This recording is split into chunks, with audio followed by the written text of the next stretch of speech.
Nearly 1 in 4 parents are currently considering switching their child's school from either a private to a public or a public to a private as a result of the economy, but aren't aware of the details of each school. Though it may not be thought about often, every student has the opportunity to be at a school they feel most comfortable at. I have been attending a public school for the past 12 years and have been researching the details of a private school for the past month.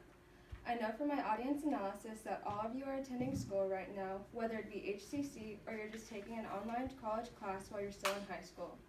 Some of you may not feel happy or welcome at the school you currently go to. Getting an education is the most important part of our life, and we should be happy while doing it. Attending a school that makes you happy can make school and life much easier. This is important to all students because we all want to be wherever is best for us, and we all can be affected by the same aspects. Today I will provide you with information about the most important differences between public and private school, including the cost of each, the sizes of the student bodies, and the levels of education. Let's start with the difference that is most obvious to families, the money. According to Public or Private Education Lessons from History, no two private schools are alike, just like no two public schools are exactly alike. But all private schools do have one thing in common: tuition. The average cost for a single student to attend a private high school is $8,773. The average cost for a student to attend a private four-year university is $32,410, according to the College Board of Education. Another observation has been made by the Independent News that over the past 5 years, the average cost of tuition for all private schools has tripled, and that they don't show any indication of going down. There are loan programs and financial aid for people who are interested in a private education but cannot tackle the tuition all on their own.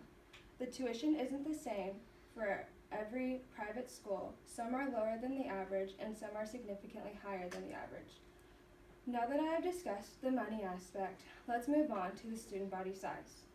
According to Public or Private Education Lessons from History, the size of the public and private schools can vary depending on their location, but 94% of the time, a public school is going to have a larger student body. The size of the student body can have a large impact on a student and their ability to learn. With more people in the classroom, it can be harder for a student to get help with any work they do not understand, and in turn can cause them to fall behind.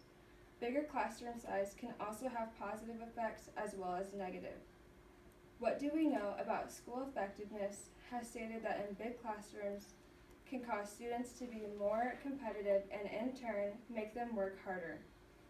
It can also cause an increase of enlightenment as students have more ideas bouncing around. They are thinking more deeply and taking more out of the lesson. Also, a bigger classroom can be good for more than just learning. Richard Jenkins writes that in many cases, more people can cause someone to be more outgoing than they normally would, which can help them make more friends. In his book, Social Skills, Social Research, Sociology Skills, Teaching Reflexivity. Now that you know two of the most important aspects that sets public school and private school apart, it's time to learn about the third, the level of education. The book, What Do We Know About School Effectiveness, discusses the stereotype that exists about public school education and how it is compared to private.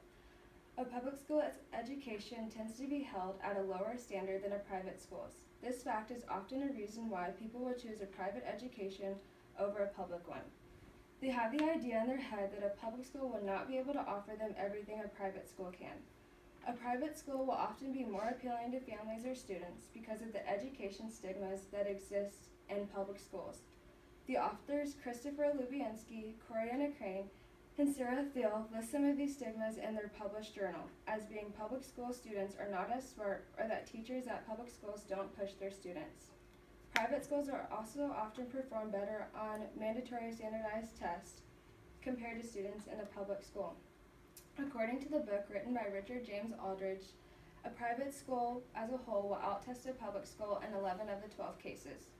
Private schools are also able to be more flexible with their curriculums, allowing them to be able to hit more harder on certain points than a public school could, and in turn cause them to perform better on a test. Public schools will also often have a lower rate of students that go on to succeed in college. This statistic could be in part of a smaller student body, but private schools have a better success rating for their students.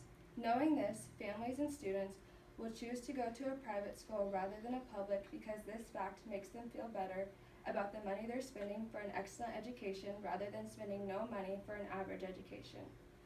While both the public and the private school have their advantages and disadvantages, there is no right or wrong answer. It simply comes down to what's best for you. Today I have provided you with information about how a private school differs from a public school in three major aspects of cost, student body size, and level of education. With this information, you can decide if the school or college you are currently attending is the best fit for you, or if the college you think you want to attend next year is really the right choice. As I stated in my introduction, we all deserve and have the opportunity to attend a school that we feel most happy and comfortable at. This can be much easier decided when you have all the facts and put them to use. Thank you for watching.